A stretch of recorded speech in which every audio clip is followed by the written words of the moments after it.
Happy Wednesday, everybody.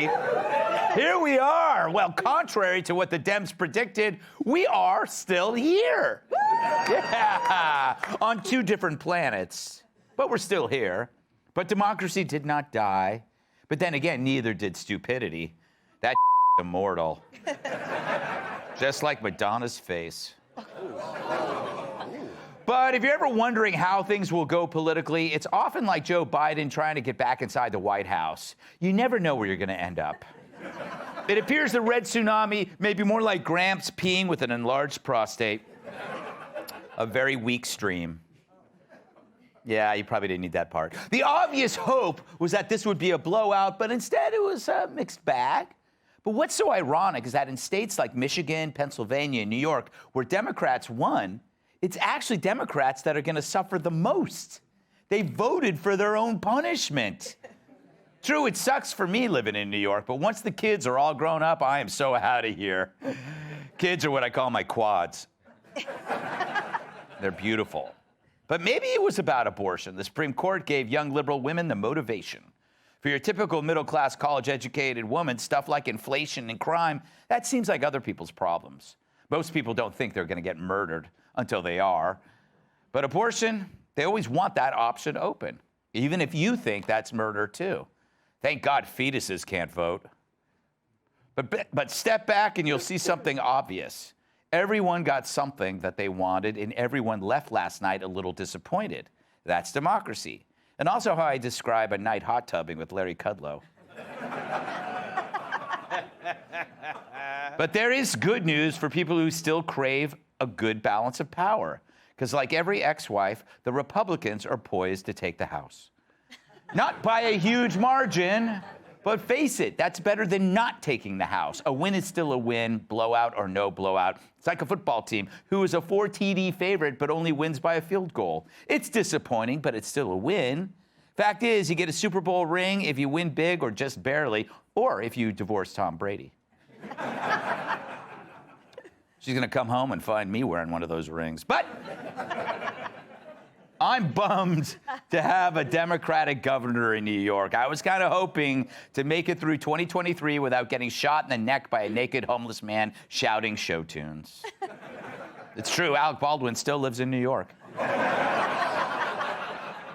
But even losing, Lee Zeldin is a hero. He put crime front and center, and that flipped several House seats. Thanks to Zeldin, every single New York State county shifted right. He got within 5% of winning. Cuomo won last time by 25%. So be happy. As long as you have the House to check the crazies, that's gold. Even by a single vote, you still need the House to investigate Hunter, to hold the purse strings, and to one day approve of National Greg Gutfeld Day, which is happening. Yes. But I'm pleased that DeSantis crushed it. He's looking like the future of the party, while New York is looking like the end of Planet of the Apes. Beto lost. That's two words that seem to always go together. Just like... All right, move on. And so did Stacey Abrams. She got shellacked.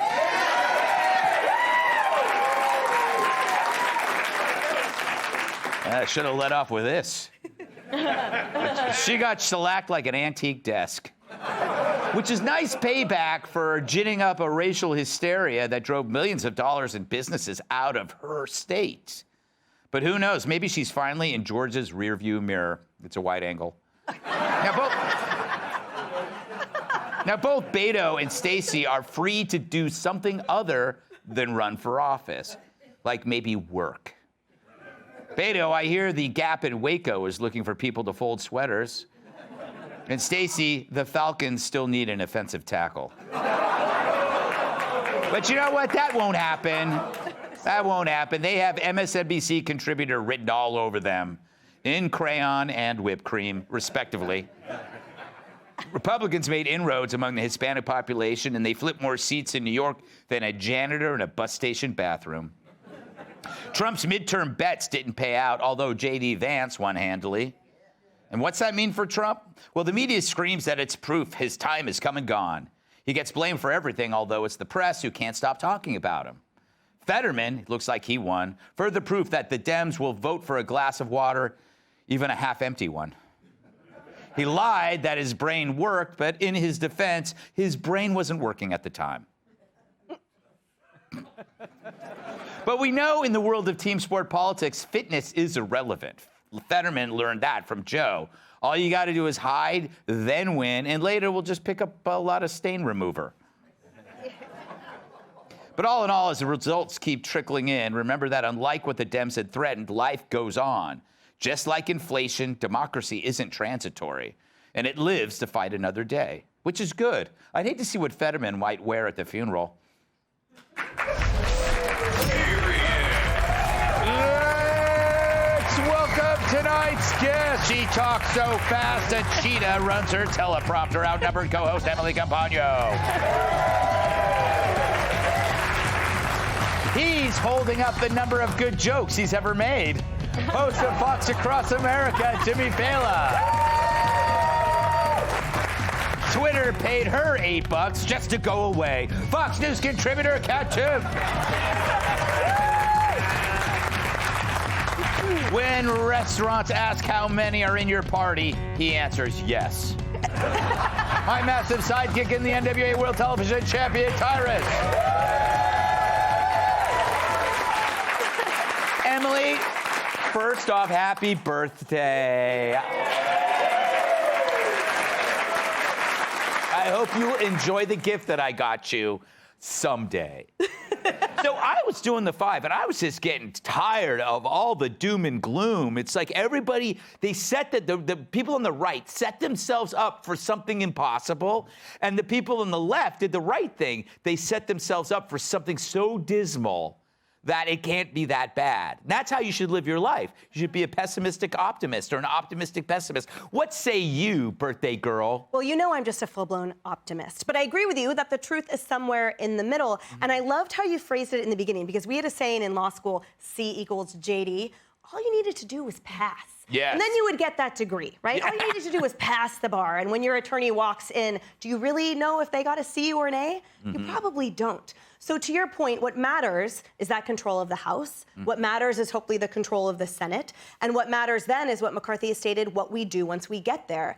Do we have that subpoena power? What investigations are undergone? The primary point, he says, the primary emphasis will be the economy. It will be tackling inflation. It will be getting through those policies that will actually help make our quality of life better and will actually grind to a halt President Biden's ridiculous policies that he's been trying to trickle through. I also think the greatest lesson is Florida, which just 4 years ago, think about it, that, Ron DeSantis, he's 44, and he squeaked through winning the gubernatorial race. Yes. And now, historical inroads in formerly blue counties with the Latin vote, with so much more, and by sticking his head down, rolling up his sleeves, and being a leader on policy. As he says, he didn't let COVID restrict businesses, education first, parent autonomy. He never apologized for anything, and he was always on point with messaging and with action. And that is what we need to do in the next 2 years, and then 2024, glass half full. There you go. Well done.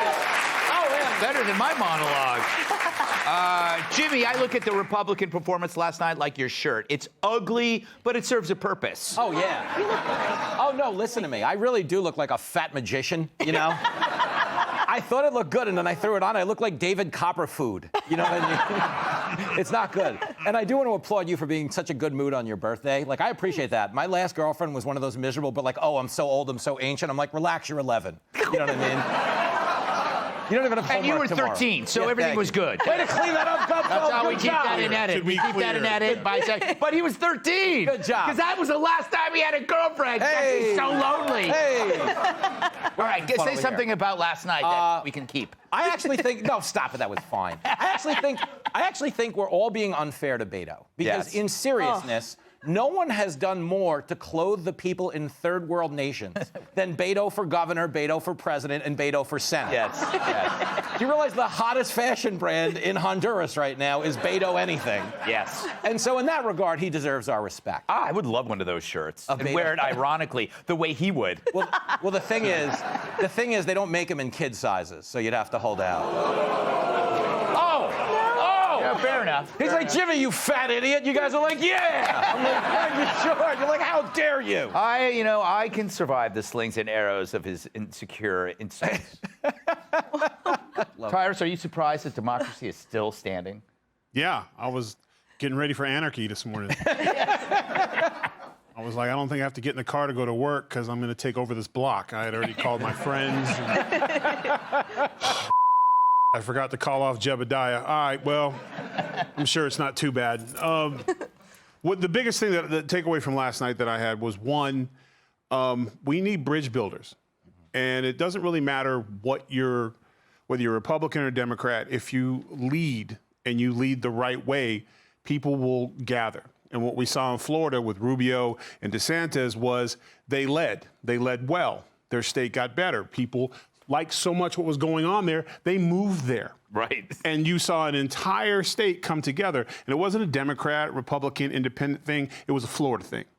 And we saw that again. We also saw that with Kemp, and we saw that with Abbott, because they led. And they led from the best interests of their constituents. And I think everybody else could take a lesson from that, because most of this election was based off of fear. So much so, they wouldn't even debate the issues. Why bother? We'll just stick with January 6th, election deniers, taking away your rights, and democracy ending. And they all kind of fit together real nice. Yeah. So if you were a moderate Democrat who was thinking, you know what, I really hate the crime in my neighborhood, but I can't risk, anarchy. So everyone stayed in their tents, and we saw what happens when you lead in Florida, in Georgia, and in Texas, and that's what the model needs to be going forward. Yeah, so there's going to be a runoff, I think, between, what's his name? Which favors who? Yeah. Runoffs typically favor Republicans. But the fact that Herschel was even in it, that's true. He can score touchdowns, but I'm not going to have him fill out any information for me. Ken, aren't you happy that nobody's truly happy from last night? I mean, the Dems are a little bit relieved that you saw Joe Biden was kind of thrilled, but it's they still lost the House, but they're relieved, and the Republicans are pissed, but they won the House. So isn't that kind of a good outcome if you're an ape, kind of a middle of the road, decent guy like me? I was with you till that last part.